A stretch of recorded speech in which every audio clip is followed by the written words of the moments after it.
विनिशा शाम को अपने पति के लिए जूस बना रही थी। तभी उसकी छोटी बहन पूनम का फोन आया। विनिशा ने जल्दी से फोन रिसीव किया और कहा, मैं अभी तुझे ही याद कर रही थी। तुझे आम का जूस पसंद है ना? इसलिए जब भी बनाती हूं हमेशा तेरी याद आ जाती है एल पर। निशा की बहन पूनम बिल्कुल खामोश थी। जब विनिशा ने उसकी खामोशी का कारण पूछा तो पूनम की सिसकियों की आवाज विनिशा के कानों में साफ सुनाई पड़ रही थी। विनिशा बहुत घबरा गई और उसने पूनम से जोर देकर पूछा कि आखिर हुआ क्या है। तब पूनम ने डरते डरते बताना शुरू किया कि अभी मेरे मोबाइल पर किसी अनजान व्यक्ति का फोन आया था और वह मुझे कह रहा था कि वह मुझे जानता है और उसके पास मेरी कुछ फोटोज हैं, और अगर मैंने उसकी बातें और शर्त नहीं मानी तो वह उन फोटोज को इंटरनेट पर डाल देगा। तब विनिशा ने पूनम से कहा, पूनम, ऐसे ही कोई गलत नंबर होगा, कोई सिरफिरा ऐसे ही तेरे मजे ले रहा होगा, तू डर मत, कुछ नहीं होगा, ऐसा वैसा।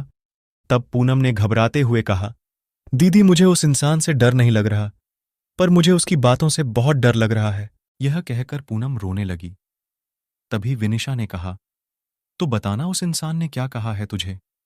तब पूनम बोली, उसने मुझे कहा है कि अगर वह मेरी फोटो इंटरनेट पर नहीं डाले तो मुझे उसकी सारी मांगें पूरी करनी होगी। उसने कहा है कि आज रात वह मेरे घर पर आएगा। और इतना कहते ही पूनम जोर जोर से रोने लगी और रोते रोते बोली, दीदी मुझे उसकी बातें सुनकर घिन आ रही है। ऐसा लग रहा है जैसे उसने मेरे साथ कुछ गलत कर दिया हो। अगर अभी वह मेरे सामने आ जाए तो मैं उसे इसी वक्त जान से मार दूंगी। इतना कहकर पूनम चीखने लगी। तभी विनिशा ने पूनम से कहा, अरे पूनम, तू संभाल अपने आप को और मुझे उस घिनौने इंसान के नंबर भेज, मैं उसे अभी मजा चखाती हूं। यह कहकर विनिशा ने फोन काट दिया। पूनम ने उस बदमाश के नंबर और उनके बीच हुई बात की रिकॉर्डिंग विनिशा को भेजी। जब विनिशा ने वह रिकॉर्डिंग अपने पति को सुनाई तो दोनों के होश उड़ गए। विनिशा और पूनम दो बहनें हैं। उनकी मम्मी का अभी 3 साल पहले ही देहांत हो चुका है और विनिशा की शादी अभी 1 साल पहले ही हुई थी एल घर में। बस अब उसके पापा और पूनम ही हैं। अब मोबाइल पर ऐसी धमकी भरी अश्लील बातें कोई भी बेटी अपने पिता को आसानी से नहीं बता सकती। इसलिए पूनम ने सारी बातें अपनी दीदी भी विनिशा को बताईं। अगले दिन ही विनिशा और उसका पति पुलिस स्टेशन पर जाकर उस इंसान के खिलाफ पुलिस कंप्लेंट करवा आए।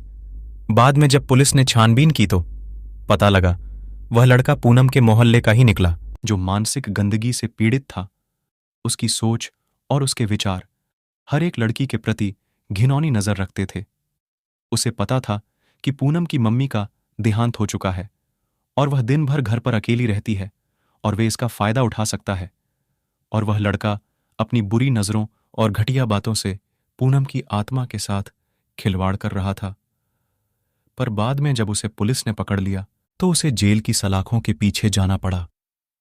आज भी हमारे समाज में उस जैसे मानसिक रोगी बैठे हैं जो हजारों लड़कियों की आत्मा के साथ खिलवाड़ कर रहे हैं।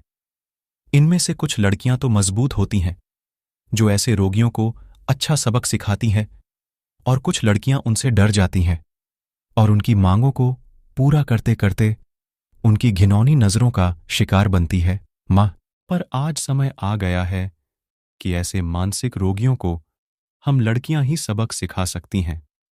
इसलिए लड़कियों को उनसे डरने की बजाय उनका डटकर सामना करना चाहिए। आपको यह कहानी अच्छी लगी होगी तो चैनल को सब्सक्राइब करें।